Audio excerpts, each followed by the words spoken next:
नमस्कार, स्वागत है आपका प्रॉपर्टी प्लस में। मैं हूं दीपक डोभाल। इस बार के बजट में वित्त मंत्री का फोकस आर्थिक विकास, बुनियादी ढांचे का विस्तार, एमएसएमई, फ्यूचर सिटीज और मिड इनकम को राहत देने पर रहा। तमाम इंडस्ट्री बजट के ऐलानों को डीकोड करने में लगी हुई हैं। रियल एस्टेट सेक्टर को डायरेक्ट और इनडायरेक्ट वे में काफी कुछ मिला है। मसलन 2 सेल्फ ऑक्यूपाइड प्रॉपर्टी को नील वैल्यू दिखाने की अनुमति है। रेंट पर टीडीएस 2,40,000 से बढ़ाकर 6 लाख कर दिया गया है। स्वामी फंड 2.0 के लिए 15,000 करोड़ का ऐलान किया गया है। शहरी विकास के लिए 1 लाख करोड़ का अर्बन चैलेंज फंड एलोकेट किया गया है। जीसीसीज के लिए नेशनल गाइडेंस फ्रेमवर्क लॉन्च करने की बात कही गई है। तो यह ऐलान रियल एस्टेट सेक्टर को कितना सपोर्ट करेंगे? इंडस्ट्री एक्सपर्ट्स और घर खरीदार इस बजट से कितने खुश हैं, कितनी उम्मीदें और बढ़ी हैं, जानेंगे आज की चर्चा में। हमारे साथ हैं खास मेहमान। स्वागत करते हैं अभय उपाध्याय जी का। प्रेसिडेंट हैं एफपीसीई और मेंबर हैं सीएसी रेरा के। बहुत बहुत स्वागत है अभय जी आपका हमारे शो पे। हमारे साथ हैं समीर जसूजा साहब, founder and CEO prop equity के। बहुत बहुत स्वागत है समीर जी आपका भी शो पे। हमारे साथ हैं प्रशांत ठाकुर साहब, डायरेक्टर रिसर्च एनरॉक से। बहुत बहुत स्वागत है प्रशांत जी आपका भी हमारे शो पे। तो पहला सवाल समीर जी आपसे ही, बजट पर आपकी प्रतिक्रिया क्या है? कैसा लगा आपको बजट? सर, अगर आप बजट के पॉइंट ऑफ व्यू से देखें, overall economy point of view से देखें, तो बजट बहुत ही अच्छा था in 3-4 areas of capital investment, of giving more consumption to in the hand of the consumers by giving them an income tax upside so that they don't have to pay any taxes till 12.75 lakhs, especially the salaried employees. And there's been a lot of focus in many other areas to make India Viksit Bharat by 2047. But अगर आप real estate के point of view से देखें, and Modi ji का जो wish list है कि 2030 में हम एक $1 ट्रिलियन इकोनॉमी बन जाएं सिर्फ रियल एस्टेट के पॉइंट ऑफ व्यू से, एंड रियल एस्टेट इंडिया का सबसे बड़ा एम्प्लॉयमेंट जनरेटर है, उसके हिसाब से हमारे को बहुत ज्यादा और कदम उठाने पड़ेंगे to achieve that target if you want to really get there.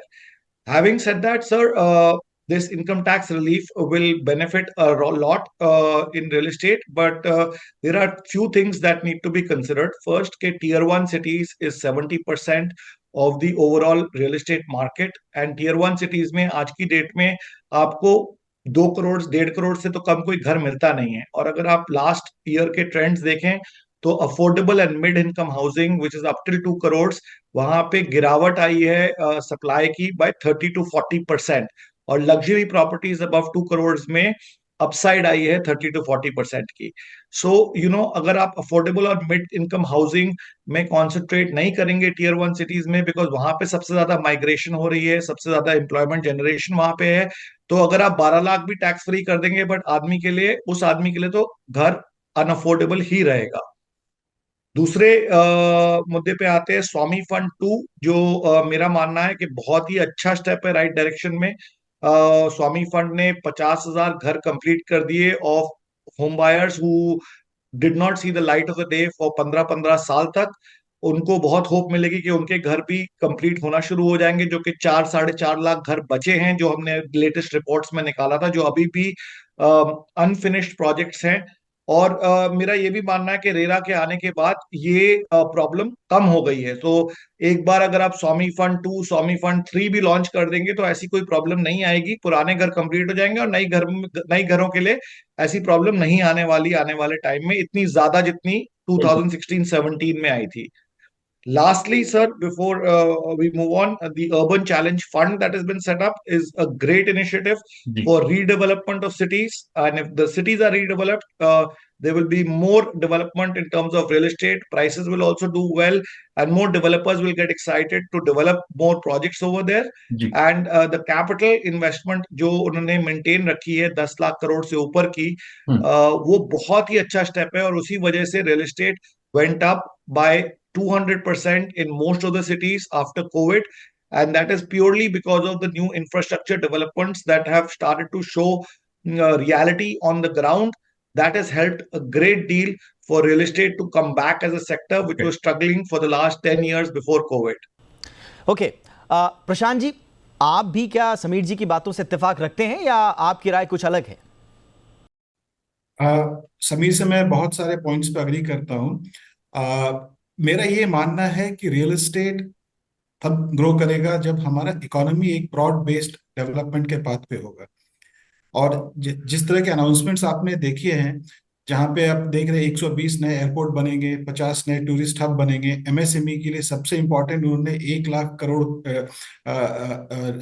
हाँ, 1 लाख करोड़ के लगभग का उन्होंने फिजिकल सपोर्ट अनाउंस किया है।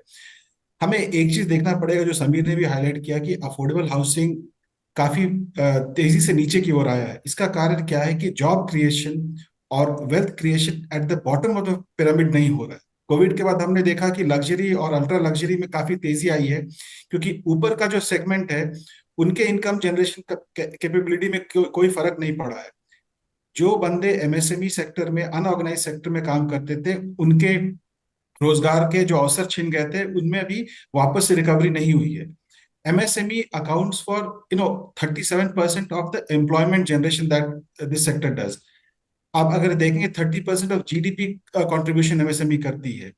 अगर आप ये दो तीन चीज को अगर क्लब करके देखें, फॉर एग्जांपल 12 लाख से नीचे के इनकम टैक्स में छूट प्लस एमएसएमई पे फोकस, जहां पे आपका कोर जनरेशन ऑफ जॉब्स होता है, एम्प्लॉयमेंट होता है, तो मेरे ख्याल से ये कहीं ना कहीं अफोर्डेबल सेगमेंट के बायर्स जो इन्हीं तबके से आते हैं, जो पीछे छूट रहे थे, उनको थोड़ी सी राहत मिलेगी।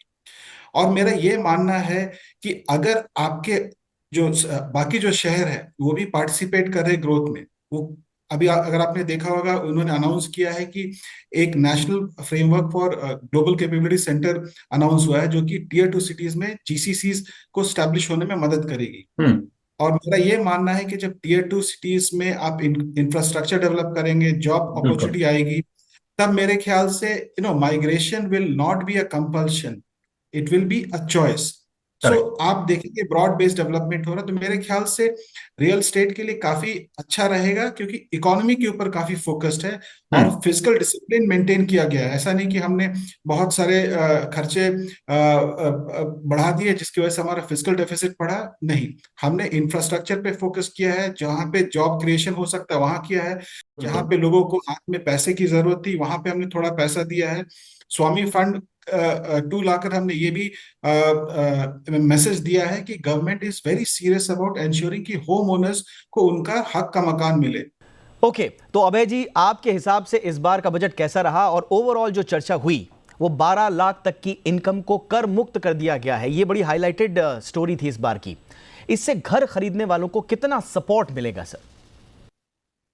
देखिए दीपक जी, पहला बात तो ये कि अगर आप बजट देखें तो इनिशियल रिएक्शन तो डेफिनेटली, बिकॉज क्या है कि हम लोग ऑप्टिक्स पे जाते हैं, तो इनिशियल रिएक्शन तो डेफिनेटली ऐसा लगता है कि होम बायर्स की पर्सपेक्टिव से कुछ तो उनको राहत देने की कोशिश की गई है, और इसको हम लोग डिनाई नहीं कर सकते हैं। और मैं अगर केवल होम बायर्स की पर्सपेक्टिव से ही बात करूं, तो पहला ये दो तीन चीजें जो मेरे दिमाग में तुरंत आ रही हैं। पहला तो 12 लाख का जो कहा गया कि उस पर कोई टैक्स नहीं लगेगा, दो ये स्लैब वाइज में नहीं है, इसके लिए अलग से रिबेट अनाउंस किया गया है, लेकिन एक बार अगर मान लें कि 12 लाख तक भी, तो लगभग 80,000 रुपए की बेनिफिट लोगों को मिलती है, और उसमें होम बायर डेफिनेटली है, वो लोग भी घर खरीदते हैं तो उनको फायदा होगा। तो इसलिए ये एक फायदा तो उनको है, जो डायरेक्ट तो नहीं है, बट सारे होम बायर के जो करदाता है उनके हिसाब से उनको बेनिफिट मिलेगा। दूसरा जो एक एडवांटेज मेरे को लग रहा है कि कुछ लोग हैं ऐसे जो हमारे मतलब मिडिल क्लास श्रेणी में जो होम बायर्स आते हैं, बिकॉज सारे होम बायर्स जो ऐसे नहीं है जो एकदम लोअर क्लास में हैं, तो उनके पास दो घर भी अगर हैं, इन्होंने रेंट दे रखा है, तो ये 2.4 से बढ़ा के जो 6 लाख तक टीडीएस की रिलीफ दी गई है, तो ये भी देखिए कॉम्प्लायंस ईज ऑफ बर्डन है। आज हम हो सकता है जॉब करते हो, मेरे लिए संभव ना हो, तो टीडीएस काटना, टीडीएस देना, उसका जमा करना, हिसाब रखना, ये एक एक बहुत झमेला था। और एक बार टीडीएस कट जाए तो आपको उसका फाइल करना पड़ता है इनकम टैक्स में रिटर्न, नहीं तो आप क्लेम नहीं कर सकते हैं। तो बहुत सारी चीजें थी, उससे ये काफी आसान होगा। इसका भी एक बेनिफिट हम लोगों को मिलेगा, चाहे होम बायर्स डायरेक्टली हो, जहाँ पे वो रेंट दे रहे हो वहां हो, या जहाँ रेंट ले रहे हो वहां हो, तो ये भी फायदा मिलेगा। इससे भी बड़ी बात जो स्वामी फंड अनाउंस किया गया है, तो उसमें कहा गया है कि लगभग 15,000 करोड़ रुपए का एक एलोकेशन किया गया है, और उसका टारगेट है कि 1 लाख घर खरीद जो है कंप्लीट किए जाएंगे। स्वामी फंड 1 का जो डेटा अभी तक हम लोग के पास ऑफिशियल आया है वो ये आया है कि 50,000 घर उसमें कंप्लीट किए गए हैं और 40,000 उसमें 2025 में और कंप्लीट किए जाएंगे। दीपक जी, अगर इन दोनों को आप जोड़ लें तो लगभग होता है 90,000 वहां और 1 लाख इसको भी मान लें तो 1,90,000। अब मैं आपका ध्यान आकृष्ट करना चाहता हूं कि जो अमिताभ कांत कमेटी रिपोर्ट बनी थी, आई थी स्टॉल्ड कमेटी पे, उसमें लगभग कहे गए थे कि 4.5 लाख घर लेगेसी स्टॉल्ड प्रोजेक्ट के हैं।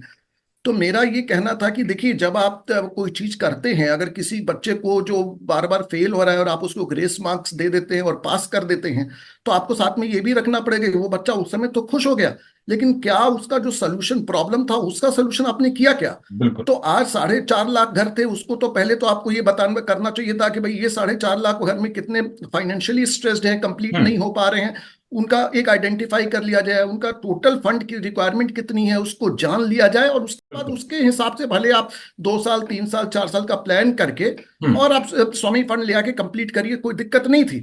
लेकिन साथ में ये भी करना चाहिए था कि जो बिल्डर उसके थे वो डिले क्यों किए, क्या उनको हम सेग्रीगेट कर पाए हैं, क्या उनका हम लोगों को बता पाए हैं कि भाई ये वो लोग हैं जिनकी वजह से लोग 15-15 साल सफर किए। 15 अभी जैसे हमारे पैनल पे किसी ने कहा कि 15 साल से घर कंप्लीट नहीं हुए, तो 15 साल क्या कम समय होता है? और क्या इसके लिए किसी को कोई मान किसी तरह का कोई पनिशमेंट नहीं होना चाहिए? अगर आप इसको इनकम टैक्स में भी बोल देते हैं कि भाई फलाने लोग जो हैं इनको हम आज कॉर्पोरेट टैक्स कॉर्पोरेट के लिए 25% हो गया, उसमें रियल एस्टेट कंपनियां भी आती हैं, तो आज उनको 25% का बेनिफिट क्यों दिया जाए? या कोई और तरह से उनको उनके ऊपर में ये लगाया जाए कि भाई आप अगर टाइम पे प्रोजेक्ट कंप्लीट नहीं करेंगे तो आपके ऊपर में 25% की जगह 50% का टैक्स लगेगा। ऑल राइट समीर जी, सेल्फ ऑक्यूपाइड प्रॉपर्टी को निल वैल्यू दिखाने की अनुमति अब मिल गई है, इससे डिमांड पर कितना असर आप देख रहे हैं? सर, ये एक पॉइंट है जो ना मुझे लगता है कि इसका कोई ज्यादा फायदा नहीं है। मैं तो अपनी जिंदगी में किसी को भी नहीं जानता जो 2 घर खरीदता है और एक घर को खाली रखता है। वो हमेशा किराए पे तो चढ़ाता ही है, कोई भी 2 घरों में एक साथ रहता नहीं है। सो मेरा मेरा मानना ये है कि जो इम्पैक्ट आएगा इसकी वजह से और ये जो बेनिफिट दिया गया है, ये 0.001% सोसाइटी को दिया हुआ है, जो बहुत ही अमीर लोग हैं जिनके पास 2 घर है और एक घर उन्होंने लॉक रखा हुआ है। सो ये पॉइंट मुझे रियली स्पीकिंग इसमें कोई वैल्यू नहीं दिखी, बल्कि वैल्यू रियली तब आती अगर आप रेंटल, अगर अपनी प्रॉपर्टी में रेंट कमा रहे हैं और आपने अगर हाउसिंग फाइनेंस लेके वो घर दिया हुआ है, तो जो इसका इंटरेस्ट है वो अगर रेंट के अगेंस्ट ऑफसेट कर दिया जाए, जो कि सारे देशों में होता है, सारी डेवलप्ड कंट्रीज में होता है, वो आपको इनकरेज करते हैं मोर होम बाइंग के लिए। और रेंटल हाउसिंग भी उसमें ज्यादा अफोर्डेबल हो जाती है, बिकॉज रेंट्स इतनी ऊपर नहीं जाएंगे, बिकॉज जो ओनर है उसको टैक्स बेनिफिट मिल रहा है। ये ज्यादा बेटर होता और ये इंडिया में था, ये इंडिया में 2015-16 तक था और ये रिमूव कर दिया गया। और आपके लिए ये भी बहुत इंपॉर्टेंट बात सोचने के लिए जो इस बजट में नहीं है, क्योंकि टियर 1 सिटीज में प्राइसेस 200% ऊपर चली गई हैं कोविड के बाद एवरेज, तो आपकी रेंटल भी उसी तरीके से बढ़ गई है। सो रेंटल हाउसिंग आपके लिए जो आपको ध्यान देना है वो आप नहीं दे पा रहे। तो अगर आपने 12 लाख की इनकम टैक्स की लिमिट बढ़ाई और आपको छूट मिली, बट उसके हिसाब से आपका रेंटल भी तो 2 गुना बढ़ गया। करेक्ट।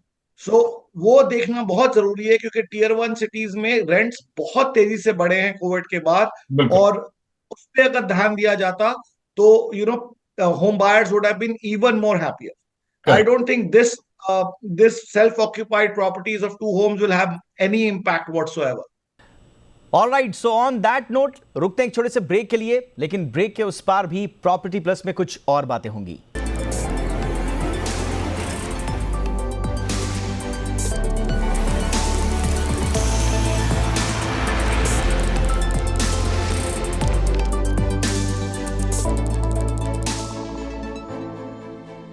ब्रेक के बाद आपका स्वागत है और आइए प्रॉपर्टी प्लस के सफर को बढ़ाते हैं आगे बजट स्पेशल सेगमेंट में। चलिए तो चर्चा को आगे बढ़ाते हैं और प्रशांत जी के पास चलते हैं। प्रशांत जी, जीसीसीज के लिए नेशनल गाइडेंस फ्रेमवर्क लॉन्च करने की बात कही गई है। जाहिर है छोटे शहरों में ग्रेड ए कमर्शियल एक्टिविटीज इससे बढ़ेंगी, लेकिन क्या इससे बड़े शहरों पर जो लोड है उसे कम करने में कहीं कोई मदद देखते हैं आप? देखिए दीपक जी, मैं शुरू से कहता आया हूं कि इंडिया जैसी कंट्री जिस 140 करोड़ आबादी, सिर्फ 7-8 शहरों से आप ग्रोथ अचीव नहीं कर सकते हो of becoming a super power in next 5-6 years. उसके लिए आपको करीब 20-25 ऐसे शहर और खड़े होने होंगे। और मेरे ख्याल से अगर आप देखें पिछले 3-4 जो बजट में कदम उसी की तरफ बढ़ाया जा रहा है कि कैसे बाकी शहरों को भी इस ग्रोथ में पार्टिसिपेट करने का मौका मिले, ताकि जो आप देख रहे जो इंफ्रास्ट्रक्चर चरमरा रहा है इन बड़े बड़े शहरों में, लोग एक तरह से आप देखिए बड़े बड़े शहरों में स्लम का प्रॉब्लम, अर्बन इंफ्रास्ट्रक्चर बिल्कुल कोलैप्स पे है और ग्रोथ बिल्कुल ही कॉन्सेंट्रेटेड है। तो मेरे ख्याल से ये लॉन्ग टर्म इम्पैक्ट आपको देखने को मिलेगा। और ये आपने महसूस किया होगा कोविड के बाद जिस तरीके से टीयर 2 सिटीज अब सीरियसली कंसिडर होने लगी है। हम तो बहुत साल से सुनते आ रहे हैं कि टीयर 2 सिटीज में ग्रोथ अपॉर्चुनिटी है, पर कभी हमने कोई मीनिंगफुल एक्शन देखा नहीं। पर अभी ऑन ग्राउंड आप देख रहे हैं इन्फोसिस हो गई, टीसीएस हो गई, अपने अपने कैंपसेस वहां पे अब लेकर आ रहे हैं, भुवनेश्वर, कटक जैसे शहरों में। आप ये भी देखिए जो भी टैलेंट्स इस शहर में आते हैं, बड़े बड़े शहर में, ये इन्हीं एरियाज से आते हैं, ये इन्हीं टीयर 2 सिटी से। सो कंपनीज भी अब टैलेंट के पास जाना चाह रही है फॉर कॉस्ट बेनिफिट देखा जाए। और मेरा ये मानना है कि आज के डेट में रियल एस्टेट क्यों कॉस्टली है, क्योंकि ग्रोथ जो है बहुत ही कॉन्सेंट्रेटेड सिटीज में बिल्कुल। है। डिमांड सप्लाई मिसमैच होता है। अगर ये ग्रोथ ब्रॉड बेस्ड होगा, आप देखेंगे अपने आप रियल एस्टेट एक अफोर्डेबल रेंज में आ जाएगा। मैं ये नहीं कहता कि प्राइसेस गिर जाएंगे, पर आप देखिए सप्लाई आएगा, लोगों को माइग्रेट करके 3-4 शहर में आने की जरूरत नहीं है। जिस शहर में वहीं पे उनको जॉब अपॉर्चुनिटी मिल रही है, वो सारा इंफ्रास्ट्रक्चर और फैसिलिटी है। बिल्कुल। तो कोई अपने खुशी से माइग्रेट नहीं करता है। मेरे ख्याल से ये एक बहुत ही लंबे विजन का प्रोसेस है, बजट है।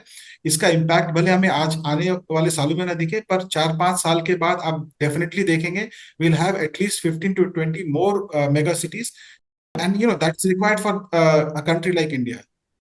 ओके। अभय जी, इस बार के बजट में अफोर्डेबल हाउसिंग के बारे में कोई खास चर्चा नहीं हुई है और रियल एस्टेट डेवलपर्स का फोकस भी अफोर्डेबल से शिफ्ट हो चुका है, ऐसा लग रहा है। और इसके पीछे दलील वो देते हैं कि इसमें मार्जिन नहीं दिखता। इस शिफ्ट को आप कैसे देख रहे हैं? देखिए दीपक जी, ऐसा है कि सरकार का काम है डिमांड क्रिएट करना। और आप एक चीज बताइए कि ये केवल प्रॉब्लम हम लोग को रियल एस्टेट सेक्टर में ही क्यों आ रही है? ये भी तो बात समझने वाली है। क्या और कोई, क्या मारुति गाड़ी जो है वो आज वो छोटी गाड़ियां नहीं बना रही है? क्या टीवी के में आप जा रहे हैं तो क्या 34,000 की टीवी नहीं मिल रही है और 2 लाख की टीवी नहीं मिल रही है? क्या कपड़े में आप जाएं तो क्या 200 के जूडियो में आप जाएं तो 200 के टी शर्ट भी मिलते हैं, और बड़े दुकानों में जाएं तो 20,000 के भी टी शर्ट मिल रहे हैं, 12,000 के भी टी शर्ट मिल रहे हैं।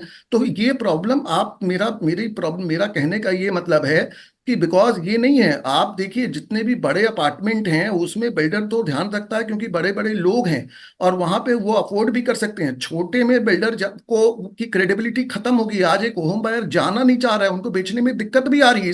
खाली मार्जिन की बात नहीं, मार्जिन तो वो अपना जितना रखना है प्रीमियम में उतना ही रखते हैं, उसमें भी उसमें सरकार ने कोई लगाम नहीं लगा रखा है। तो आज जो है क्रेडिबिलिटी की जो इश्यू को जिसको एड्रेस करना चाहिए सरकार को, वो एड्रेस नहीं हो रहा है। आज आप एक चीज सोचिए, मेरे से, मैं आपके सामने लाइव एग्जांपल बैठा हूं, मेरे से इतने होम बायर कनेक्ट करते हैं और मैं टीवी पर बोल रहा हूं आपके सामने कि मैं किसी को नहीं बोलता कि आप कोई भी अंडर कंस्ट्रक्शन प्रोजेक्ट में घर खरीदें। क्यों? क्योंकि बड़े से बड़ा नाम भी इस बात की गारंटी नहीं है कि आपको जो बोला गया है वो मिलेगा और जिस समय में बोला गया है उस समय सीमा के अंदर मिलेगा। अगर ये गारंटी आज रेरा आने के बाद भी हम नहीं दे पा रहे हैं, तो आप बताइए एक आम आदमी जिसकी गाढ़ी कमाई है और हम लोग टीवी में बैठ के ये बोल रहे हैं कि 15-15 साल लोगों को घर नहीं मिले। आज आप सोचिए, उसके लिए सरकार ने इतने बजट से हर साल हम लोग की डिमांड रहती है कि कम से कम आप एक समय सीमा बना देते हैं कि भाई 2 साल, 3 साल, 5 साल से ज्यादा जिसको घर नहीं मिला होगा उसका जो इंटरेस्ट कॉस्ट आएगा उसको हम कुछ इनकम टैक्स में रिलीफ दे देंगे। भले वो रिलीफ आप उनके जो बिल्डर हो उनके आप उनसे रिइंबर्समेंट लीजिए, उनको टैक्स में डिडक्शन मत अलाउ करिए, कुछ भी करिए। तो आप मेरी बात से जो इकोसिस्टम आज हम लोग बना रहे हैं उसमें कॉन्फिडेंस बिल्डिंग मेजर कहाँ है? जब तक ये वो कॉन्फिडेंस बिल्डिंग मेजर नहीं आएगा, देखिए बड़ी बात करने से या आंख बंद करने से समस्या नहीं है, ऐसा नहीं है। आज की डेट में किसी के पास ये डेटा नहीं है, चाहे हम लोग जितना ही बता लें। जब मैं मिनिस्ट्री में हूं और हम लोग मिनिस्ट्री के पास ये डेटा नहीं है, तो कौन क्लेम कर सकता है कि उनके पास में डेटा हो कि 2016 में रेरा आने के बाद से कितने प्रोजेक्ट डिलेड चल रहे हैं या कितने प्रोजेक्ट अभी तक 3 साल से ज्यादा डिलेड है, 5 साल से ज्यादा डिलेड है? ऐसा कोई डेटा किसी के पास है नहीं, तो कोई कोशिश भी नहीं की जा रही है, तो आपको पता नहीं चल रहा है कि वही रीजन है कि आज की डेट में छोटे सेगमेंट में अगर कोई प्रोजेक्ट लॉन्च हो रहा है तो उसको सेल करने में दिक्कत आ रही है, लोगों का भरोसा उठ गया है।